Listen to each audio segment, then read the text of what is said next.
আসসালামু আলাইকুম, বিসমিল্লাহির রহমানির রহিম। সবাইকে স্বাগতম আমার চ্যানেলে। শুভ সকাল। রান্নাঘরে চলে আসলাম। খুদের চালে বড়াটা বসিয়ে দিয়েছি প্রেসার কুকারে, আর একটা ছোট্ট ঝাটকা ইলিশ মাছ ভাজতেছি। ঝাল করে ভর্তা বানাবো আর আলু ভর্তা বানাবো, এই সকালের নাস্তা।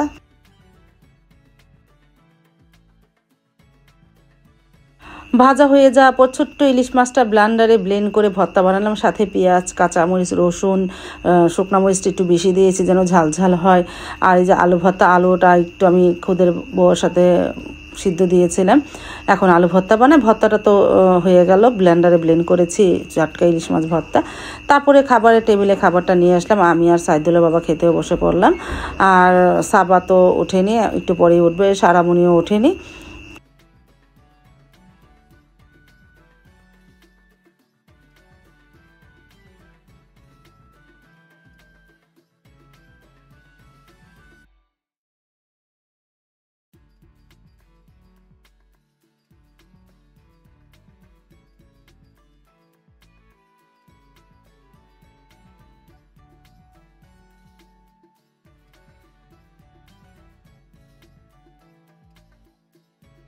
নাস্তা খেয়ে সাইদুল বাবা একটু বাজারে গিয়েছিল, এনেছে তেলাপিয়া মাছ আর এনেছে একটা মুরগি। এই মুরগিটা হলো শক্ত মুরগি, ফার্মের লাল মুরগি আছে না, খুব হার্ড, সেই মুরগিটা আজকে ড্রেসিং করে এনেছে। আমার জন্য অনেক সুবিধা হয়েছে। এখন গ্যাসের মধ্যে পড়ে তারপরে ভাবি মাছ আর মুরগিটা কেটে দিবে না।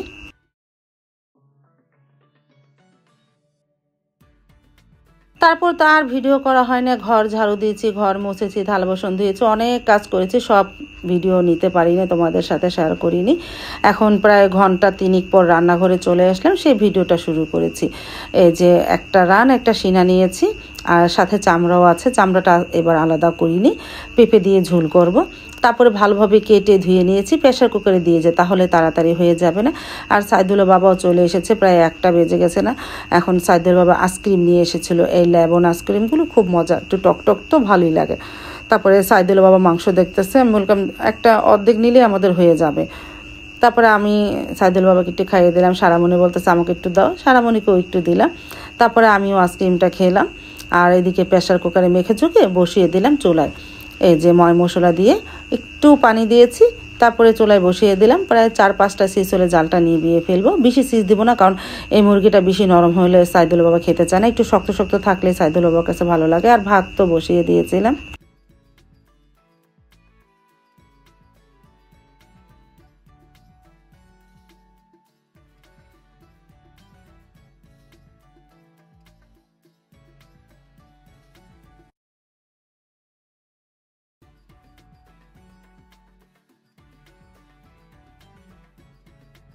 তারপর তো 5টা সিজ হওয়ার পর জালটা নিভিয়ে দিয়েছিলাম। এখন ঢাকনাটা খুলে একটু হালকা নাড়া দিয়ে পেঁপে আর আলু দিয়ে দিই।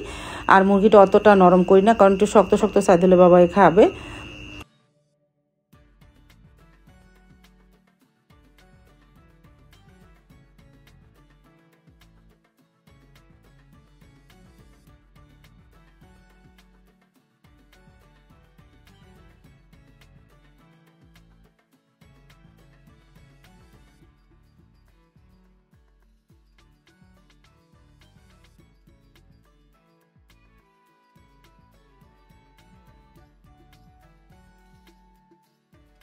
পেঁপে দিয়ে হালকা নাড়া দিয়েছি। এখন একটু পানি দিয়ে প্রেসার কুকারে বসিয়ে দিই। এখন প্রায় অন্তত 3টা সিজ হলে জালটা নিভাবো।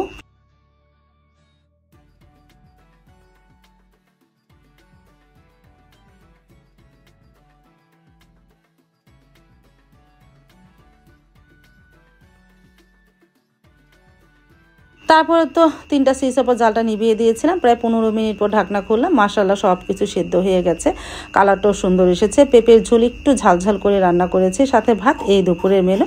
খাবারের টেবিলে নিয়ে যায় খাবারটা, খেতেও বসে পড়লাম। সকালে বোয়া ছিল দেখে আবারও খেতে মন চাইলো, ভর্তা দিয়ে খেলাম। আর সাইদুলের বাবা, সারামণি ওরা গোস্ত দিয়ে প্রথমে খেলো। আর সাবা তো সকাল থেকেই না খাওয়া, মেয়েটা সকালে কিছুই খেয়ে কোচিংয়ে যায় না।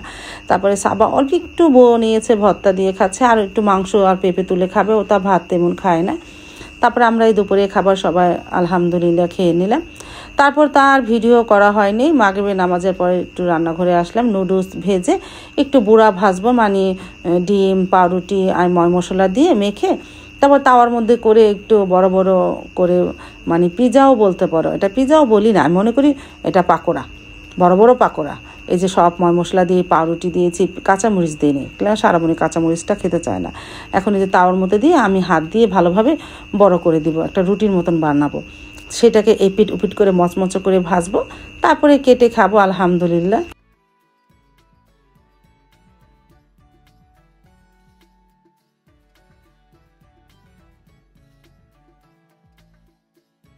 তারপর তো এই যে ভাজা হয়ে গেছে, সারামণি আর আমি প্রথমে খাই, আরেকটা ভাজি, তারপরে সাবাকে দিয়ে আসে, সাবা তো পড়তে বসেছে।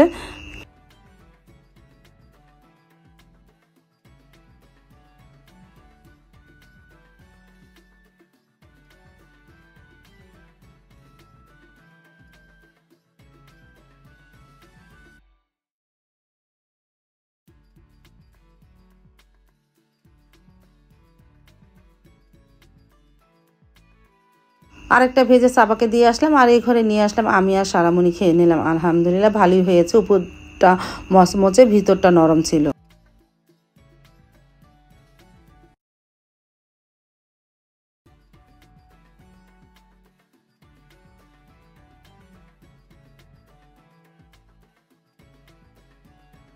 তারপর তো দেখতে দেখতে 8টা বেজে গেল, সাইদুরা বাবা চলে এসেছে, এনেছে ঝুরি ভাজা। এই ঝুরি ভাজাটা আমরা ছোটোবেলা অনেক খেতাম, যখন গ্রামে বেড়াতে আসতাম তখন খেতাম। আবারও সেই ঝুরি ভাজাটা আনছে, দেখে খুব ভালো লাগলো। তারপরে খেলাম আলহামদুলিল্লাহ।